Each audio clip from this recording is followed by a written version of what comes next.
उत्तर प्रदेश के कैबिनेट मंत्री संजय निषाद ने अंबेडकर नगर जिले में भाजपा कार्यकर्ताओं के साथ बैठक की। इस दौरान कैबिनेट मंत्री ने सरकार की योजनाओं और पार्टी की नीतियों को लेकर भी चर्चा की।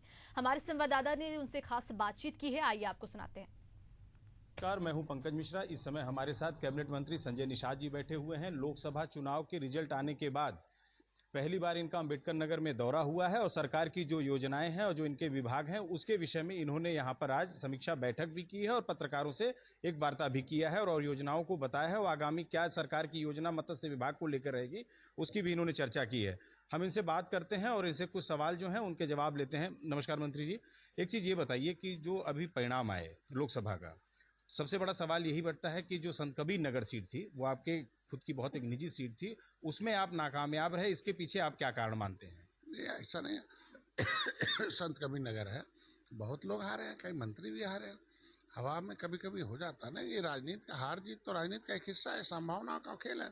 तो जीतने वाला भी तो नहीं सोच रहा था कि हम जीत रहे हैं और हारने वाला भी नहीं सोच रहा था कि मैं कभी हार जाऊंगा। ये तो कारण रहा कि देखो गांव में जो है किस तरीके से शिक्षा का अभाव है, किस तरीके से लोग गरीबी लाचारी बेकारी में जी रहे हैं।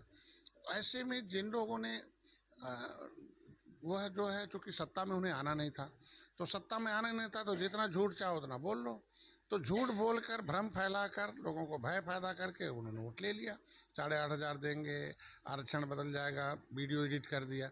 हमें तो सत्ता में रहना था। हम तो निषाद पार्टी भारतीय जनता पार्टी के साथ आए कि मोदी जी को फिर प्रधानमंत्री बना दिया, बैठे हैं। तो चूँकि हमें सत्ता में रहना तो हमें तो उतना ही बोलना है जिससे हम जवाबदेही बना सकें। अयोध्या की बात अगर करें तो निषाद राज का बहुत बड़ा जो है योगदान है और भगवान राम से बड़ा गहरा संबंध रहा है, जबकि हम सब जानते हैं।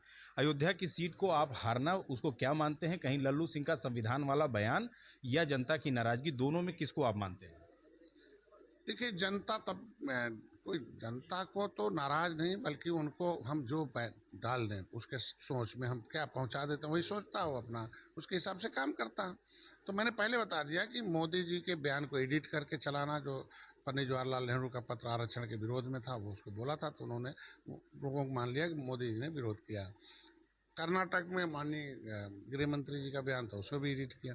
लल्लू जी का बयान उसमें जोड़ दिया, 400 पार के साथ जोड़ दिया। तो नैरेटिव जो सेट किया इन लोगों ने, नकारात्मक सोच पैदा की जनता में और भय पैदा किया, उसका कारण रहा है। ऐसा नहीं कि सभी लोग जो है नेगेटिव ही वोट डाल दिया आज। ऐसा नहीं कि हारने का मतलब थोड़ी है, हमारी वोट कम मिला है। आपका जो है संगठन या अगर बीजेपी की जो है जो इतना बड़ा संगठन है, क्या अपनी बातों को पहुंचाने में नाकामयाब रहा? इसको आप कारण मानते हैं या आंतरिक कलह बीजेपी की जो रही उसको मानते हैं? क्या क्यों आप लोग असफल रहे? किसी भी जीत में हार में कई कारण होते हैं। तो पहले तो ये था कि हम लोग झूठ बोल नहीं सकते थे और इसको हल्के में लिया लोगों ने, मतलब अति उत्साह में थे कि हम लोग जीत रहे हैं, इसका कोई प्रभाव नहीं पड़ेगा, और ज़्यादातर वोट शिफ्ट कर गया। दूसरा, निश्चित रूप से कुछ ऐसे लोग भी होते हैं कि भारत माता की जय बोलते हैं, पार्टी हमारी माँ है बोलते मंच पर, लेकिन वो एक दिन जब रह जाता है तो अंदर उनके कुछ और होता है, उसके वजह से कुछ पितरघात कर देते हैं। तो ऐसे भी जांच होगा, ऐसे चिंतन मंथन होगा, फिर संगठन को सुधार हो जाएगा, फिर कमी को सुधार, फिर जीत में दर्ज कराएंगे। आगे चुनाव है, निषाद पार्टी के खाते एक सीट है, भोजन भरी थाली से लड़ेंगे और जीतेंगे हम लोग। हाँ, ये थे संजय निषाद जी, जिनका साफ तौर पर यही कहना है कि जो विपक्ष है वो पूरी तरीके से भ्रम फैला करके वोटों का ध्रुवीकरण कर लिया था, इसकी वजह से इनकी हार हुई है। लेकिन अगले जो चुनाव होंगे उस भ्रम को ये खत्म करके उसको भारी बहुमत से ये जीतेंगे। पंकज मिश्रा, एशियन